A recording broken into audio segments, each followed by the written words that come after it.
Carrying a handgun isn't just about firepower, it's about safety, reliability, and trust. But not all pistols are created equal, especially when you're holstering them near your Johnson. Some handguns come with features, or lack thereof, that make them downright nerve-wracking for appendix carry. In this video, we'll talk about the top handguns you might want to avoid if you're considering appendix carry. All of these are accidents waiting to happen when placed near your family jewels. Stick around as we break down these firearms and their quirks, because your safety deserves more than just guesswork. The FN509 may be rugged, reliable, and ready for action, but when it comes to appendix carry, this versatile firearm might wreck your balls. Let's unpack why. First, the FN509's trigger pull hovers between 5.5 and 7.7 pounds. While that's standard fare for a striker-fired pistol, the real issue is the absence of a manual safety. FN relies on a trigger blade safety to do the heavy lifting. But let's be honest, when you're holstering this near your most valuable assets, heavy lifting is an understatement. What makes this risk more troubling is the feedback from shooters who've carried the 509 appendix style. While the gun itself is a masterpiece of engineering, it demands flawless technique when reholstering. Even a minor misstep could send you to the ER, and not for anything heroic.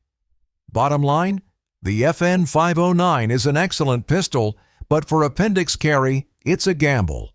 The Heckler & Koch VP9 feels like a luxury car in your hand, sleek, ergonomic, and oh so smooth. But when it comes to appendix carry, this high-performance pistol might leave your twig and berries praying for mercy. The VP9 boasts a trigger pull of around 5.4 pounds, known for its buttery smooth operation. Great for shooting? Absolutely. Great for holstering near your nether regions? Not so much. With no manual safety, your only safeguard is the trigger blade safety, which is about as comforting as a cardboard shield in a hailstorm when you're in close quarters with your own anatomy. Designed for speed and precision, the VP9 excels on the range, offering quick, responsive shots, but its minimalist safety design can be a recipe for disaster during appendix carry. So while the VP9 shines as a reliable and precise firearm, appendix carry might be asking too much of it. The Springfield Armory XDS is a crowd pleaser among concealed carry enthusiasts, and it's easy to see why. Compact and sleek, it slips into just about any holster like a dream.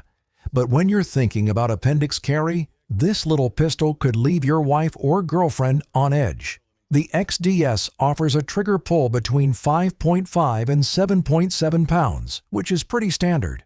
What sets it apart is the dual safety system, a grip safety and a trigger blade safety. Sounds reassuring, right? Well, here's the twist. If you don't have a perfect grip, the grip safety won't engage. Combine that with a relatively light trigger pull, and you've got a setup that could turn a fumbled holstering attempt into an accidental discharge. The XDS was designed for quick deployment, making it a solid choice for defensive situations. But appendix carry requires more than just speed. It demands safety. Owners frequently mention in online forums the XDS's issues with grip safety reliability under stress, especially in scenarios where you're reholstering on the fly. If you're not gripping it just right, or you're in a hurry, you might end up bleeding out. For the sake of your nether regions, this might be one pistol to leave out of the appendix rotation. The Walther PPQ has a trigger so crisp it practically begs to be fired. But when it comes to appendix carry, do yourself a favor and find something else. The PPQ's trigger is widely celebrated for being one of the best in its class, with a pull weight of about 5.6 pounds and an ultra-short reset. It's fantastic for rapid, accurate shooting. But here's the rub. There's no manual safety. The trigger blade safety is all you've got. And that's just not enough when you're holstering it near your most delicate assets. This pistol was designed for high performance, making it a standout on the range or in competition. But high performance comes with high stakes. Granted, appendix carry with the PPQ isn't impossible, but it's definitely not beginner-friendly. Mishandling or rushing through a reholster could end in disaster. For the sake of your manhood, You might want to opt for something with a little more margin for error. The Walther PPQ is a top-tier firearm, but for appendix carry, it's a bit like juggling chainsaws. Unless you've got nerves and balls of steel, consider carrying this gem in an IWB or OWB holster. The CZ-P10 is the kind of gun that exudes reliability. It's got a reputation for being tough, accurate, and well-built. Everything you'd want in a firearm, but when it comes to appendix carry, this striker-fired workhorse might have your gentleman's region calling in sick. The P10 features a trigger pull weight that sits in the 4.5 to 5 pound range. That's light enough to make follow-up shots a breeze, but risky when paired with the absence of a manual safety. Instead, the P10 relies on a trigger blade safety, which, let's be honest, is only as effective as your holstering habits. A stray string or even an unlucky fold of your shirt could find its way into the trigger guard, setting the stage for an unintentional and highly inconvenient discharge on your balls. CZ designed the P10 for speed and simplicity, qualities that shine on the range or in a tactical situation. But simplicity comes with a downside when carrying it in a position that points directly at your Johnson. While CZ fans rave about the P10's exceptional ergonomics and crisp trigger, even the most dedicated users admit it's not the most forgiving option for appendix carry. If you're rushing or distracted, this gun could turn a minor mistake into a major problem. The CZ P10 is a fantastic firearm for many scenarios, but for appendix carry, your twig and berries might prefer something a bit less eager to fire. The Glock. There's no denying its legendary status in the firearm world. Known for its durability and simplicity, the Glock 19 is a go-to choice for countless shooters. But when you're carrying appendix style, this gun might just turn your meat and potatoes into mashed. Glocks typically come with a trigger pull of about 5.5 pounds, consistent and reliable for quick, accurate shooting.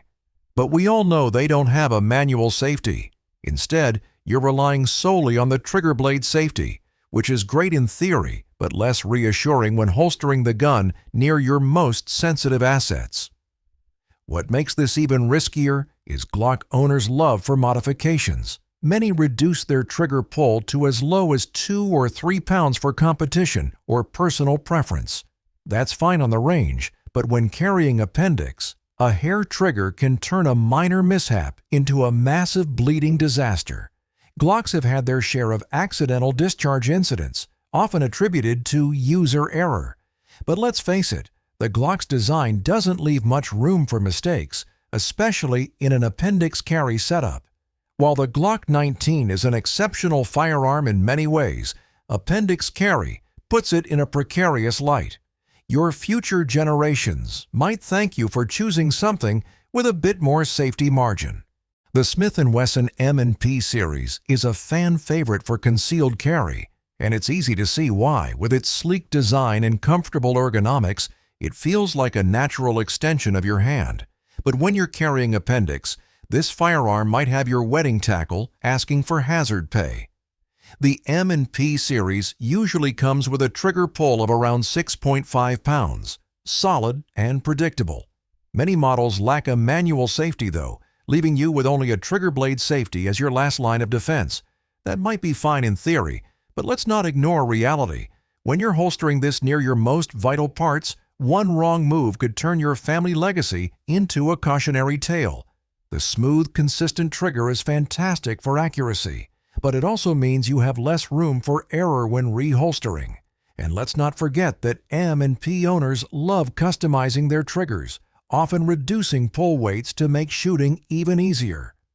While that's great for performance, it's not so great when paired with a lack of robust safeties during appendix carry. The M&P hasn't garnered the same reputation for accidental discharges as some other pistols, but that doesn't mean it's immune. Its forgiving design for range use doesn't translate perfectly to carrying up front. One snagged shirt or inattentive moment, and you could be in for a very uncomfortable hospital visit. The Sig Sauer P365 is a concealed carry legend. Compact, ergonomic, and packing 10+1 rounds, it's the poster child for innovation in the micro-compact pistol market. But for Appendix carry, this pocket powerhouse could have your Johnson begging for a safer setup. The P365 has a trigger pull weight of around 5.5 to 6 pounds, which feels light and crisp. However, most models lack a manual safety, leaving you with no additional barriers between an accidental discharge and a world of regret. The minimalist design is great for quick access, but it also amplifies the risk of a misfire during reholstering. A loose piece of fabric or a clumsy moment could easily send a round into your crotch. The combination of a light trigger and no manual safety doesn't leave much room for mistakes, especially in the high-stakes territory of Appendix carry. This pistol is marketed as the ultimate everyday carry option. And for many shooters, it's exactly that. But again, unless you've got balls of steel, this firearm could turn your waistband into a danger zone. Make no mistake, the P365 is an exceptional firearm, but when it's pointed at your family fortune, the risks outweigh the rewards. The Taurus GX4 is the scrappy underdog of the concealed carry world. Compact, lightweight, and surprisingly affordable. Budget firearms enthusiasts swear by it, but when it comes to Appendix carry, this little pistol could turn your family fortune into a high-risk investment. The GX4 features a trigger pull of about 6 pounds, which lands squarely in the middle of the road. It includes a trigger blade safety, but like several others on this list, it skips the manual safety entirely. While the blade safety adds some peace of mind, it's not a fail-safe. A hoodie string, a careless finger, or even a poorly thought-out holster choice can lead to disaster, especially when you're carrying it near your gentleman's region. What makes the GX4 more concerning is its track record. Online reviews and user feedback often highlight reliability issues, from stiff trigger pulls to outright accidental discharges. While Taurus has made strides in quality control, the GX4 still requires extra vigilance, particularly during reholstering. A small mistake could result in a loud bang and a long recovery. The GX4 is marketed as a budget-friendly, everyday carry pistol, and for the most part, it fits that bill. But for Appendix carry, the lack of robust safety features and its reputation for being less forgiving put this gun firmly in the think twice category. Affordable doesn't mean worry-free, and when it comes to safeguarding your future generations, the GX4 might not be worth the risk. Spend a little more and your balls will thank you. The SIG P320 has been SIG's main milking cow since the U.S. military adopted it as their standard issue sidearm in 2017. It is also SIG's most controversial firearm. It's one of the most talked about firearms in recent history, for both good and bad reasons. Its modularity and versatility have made it a popular choice among military, law enforcement, and civilian shooters. But for Appendix carry, this gun might have your gentleman's region drafting its resignation letter. With a trigger pull weight of 4 to 5.5 pounds, the P320 delivers a smooth and responsive shooting experience. However, it's missing two critical safety features, a manual safety and a trigger blade safety. This means the only thing preventing an accidental discharge is the shooter's caution. And when a holstered firearm is pointed at your family jewels, the stakes couldn't be higher. The P320's reputation has been marred by incidents of unintended discharges. Infamously, the gun has been reported to fire when dropped, a flaw that Sig Sauer addressed in newer models through a voluntary upgrade program. However, even with the fixes, the pistol's design has proven risky in certain scenarios. The most notorious case of an unintended discharge, caught on camera, was from a Montville, Connecticut police officer's holstered P320. It discharged while the officer was restraining a suspect. No external object touched the trigger. It simply went off. While rare, these incidents highlight the P320's inherent risks, especially for Appendix carry. Sig Sauer touts the P320 as a revolutionary firearm, and for many uses, it absolutely is. But Appendix carry demands firearms with extra safeguards, and this pistol's design doesn't offer much of a safety net. Whether it's an awkward reholstering moment or a freak accident, the margin for error is razor thin. And that's it for this video. So what do you think? Were there other pistols that should have made the list? Have you ever Appendix carried any of the models on our list? Are the risks worth it? Or do you have alternatives for safer Appendix carry? Let us know in the comments, and don't forget to like, share, subscribe, and click the bell icon to stay updated.